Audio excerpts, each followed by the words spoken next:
Religion has always been used as a weapon. Nothing new about it. Why is it so new? You must understand, aggression of religious forces being on an aggressive mode is not today's thing. For over 1,000 years we've been ravaged by religious aggression. I'm not trying to say that this happened so we must do something else, that's not the point. When you have a docile population which does not know how to weaponize their identity, even Supreme Court, Honorable Supreme Court has made a statement. You think everything can be addressed by the government alone? I don't think so. People also have to address it. We have to wake up, otherwise there will be issues. Civil wars have happened in Lebanon and other places. Why? Demographics changing too quickly and civil wars will happen. Those nations have gone down so badly. What were beautiful nations at one time, today they're ruins, simply because of this. We don't want to go there for sure. So in one generation, if you change the demographics too rapidly, this will happen to India, believe me. I was inquiring through some people in US administration who are important people who make decisions. Why is it that you're always supporting our neighbor, though it is a collapsing situation and all the people that are wanted by you are in that country, but you're always supporting them, not supporting India, why? So they told me, we wanted to know what is happening after independence, what's going to happen to the subcontinent when we inquired. So that continued actively till 1967. This has happened across the world. I am not trying to predict anything or plan something or some nonsense like that.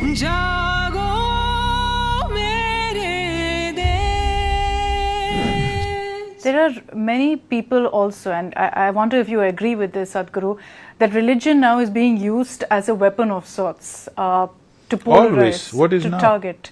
Always it's been used as a weapon. I'll give you a few examples. No, always I'm saying. For over 2,000 years it's been used as a weapon. And how do you stop that then? Because right now, see, it's become a political rallying point, it's become a social one as well. You're talking only about India or the world? About India, let's focus on India. I'm saying across the world, religion has always been used as a weapon.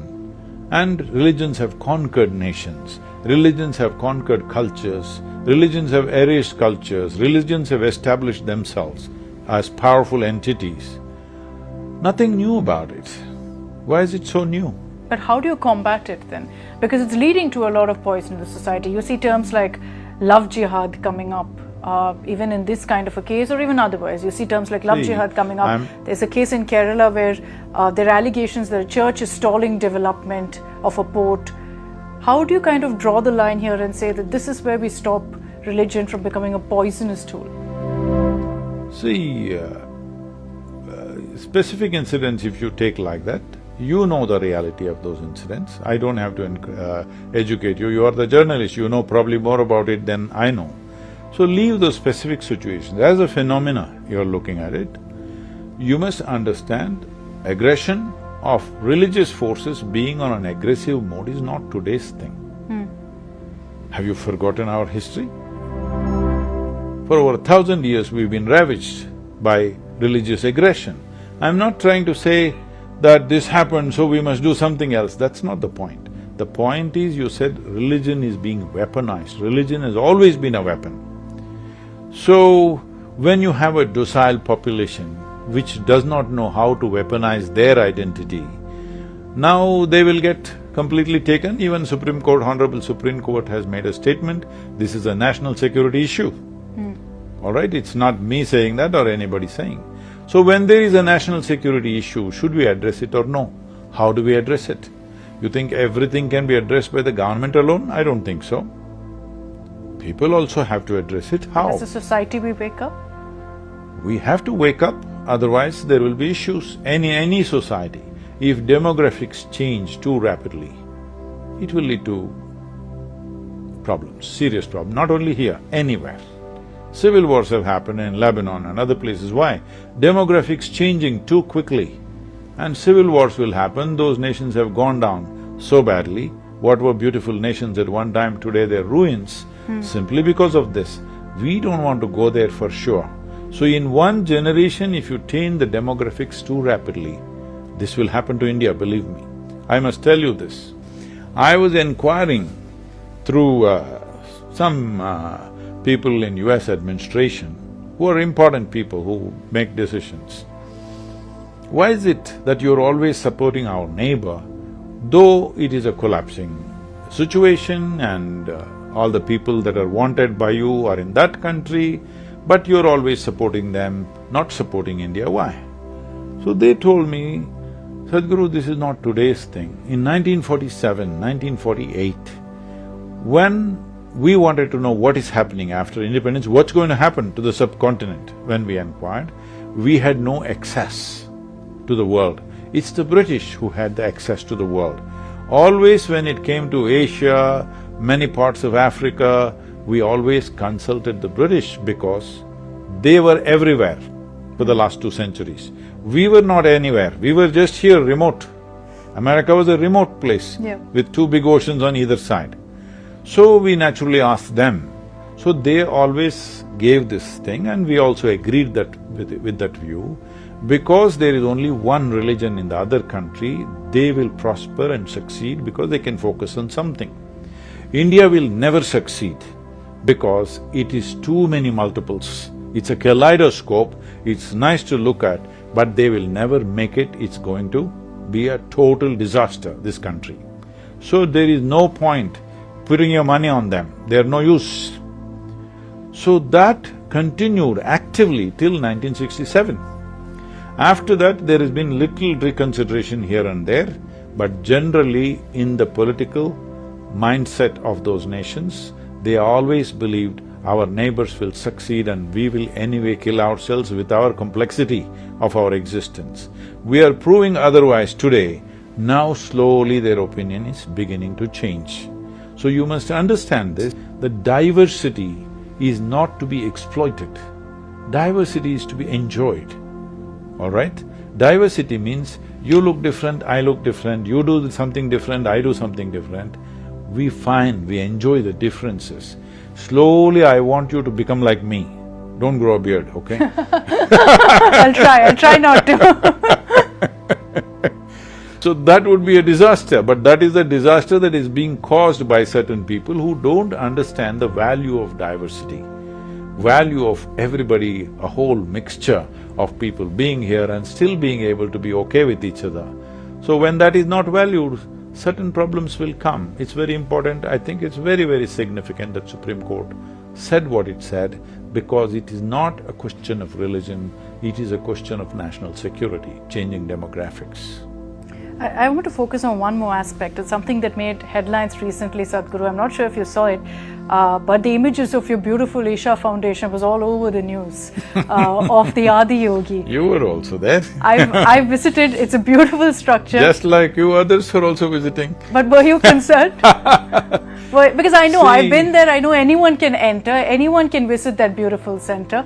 So were you concerned when you saw what happened? This is what I'm telling you. This concern is very deep inside everybody in India. Whether you people in Delhi acknowledge it or not, people who live in the country, these concerns are deep because somebody believes absolutely that this is wrong, it should not exist, all right?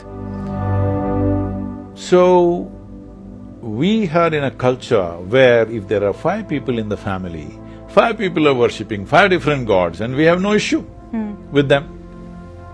Is it happening in your own family also? Somebody will be worshipping this god, somebody that god, no problem. That's why we keep 2 dozen, so that whoever can choose whatever you want, it's okay. This is total democratization of religion, you can worship whatever kind you want. So when this is on all the time, when something gets little more active than just in their thought process, naturally there'll be deep concern. You should see millions of messages from across the world that's coming to me after they saw that picture. I said, relax, you may become… you suddenly woke up. We've always been alert to this. And can somebody cause damage? Maybe they can. But even if you ask a question if it is wrong, in my fundamental ethos of life and this culture's ethos, a question is never wrong, only an answer can be wrong. Hello? We can ask any kind of question. You can ask any kind of question to me. I'll make the most of this now. You can. But if a question is wrong, that means inquiry is wrong, seeking is wrong, wanting to know the truth of it is wrong. But when you ask the question, you must know, question is not a way of insulting somebody, question is not a way of being smarter than somebody, question is a tool to dig deeper because you're eager to know, all right? Question is a tool to dig deeper. This is why if you look back and see, even when the so-called divine entities came in this world, in this country rather, people only asked questions. They could never give us commandments. Krishna comes, picks one guy that he knows very well. That guy has hundreds of questions. Shiva comes, he wants to speak and his wife freaks him with questions. You look at Mahabharata, whatever, wherever one yaksha comes up, he asks questions, some other guy comes, he asks questions. I must tell you this. We were trekking in the Kailash region about 3-4 years ago, and I had a group where nearly over 32-33 nationalities were there. So one Indian person who was living in United States stood up to ask a question in one of the satsangs. So he started asking a question. You know, he's an Indian man. Question inside a question, inside a question, inside a question. The question went on for 8 minutes. I said, stop. All these other nationalities, they're all looking, their eyeballs rolling, they're getting confused. They can't even figure out what's the question. I said, see, this is an Indian question. It's not something you understand, because we practiced asking questions for 10,000-15,000 years. So we are like this. Then one Chinese lady stands up and says, yes, Sadhguru, I worked in United Nations for 27 years. Even there, only Indians asked questions. I said, okay. It's a good thing, though. Hilarious. Yes, I'm saying. So that is the whole thing. But in most parts of the world, questions were addressed like this. If you ask a question for which I have no answer, the best thing is kill the questioner. That's another way to handle a question. That is not the way we handle questions in this land. People, great sages, when somebody asked them a question, when they did not know the answer, they relinquished their positions and decided to become the disciples of the person who asked the question. You have a question for which I have no answer means your intelligence has dug deeper than me. In this kind of culture, you want to destroy this with simplistic whatever. I'm not trying to make commentary about anything, but I'm saying the beauty of this culture, the uniqueness of this culture is we are a land of seekers.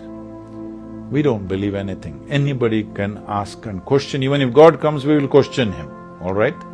So, this, if you change very rapidly, then demographic situations will become like this, civil war kind of situations will come up. This has happened across the world. I am not trying to predict anything or plan something or some nonsense like that. I'm just saying, if you look at the dynamics of societies everywhere in the world, this has happened everywhere. When demographics change too rapidly, then there is violence. Don't do that. We are just crossing the threshold of economic well-being. Let's all get there.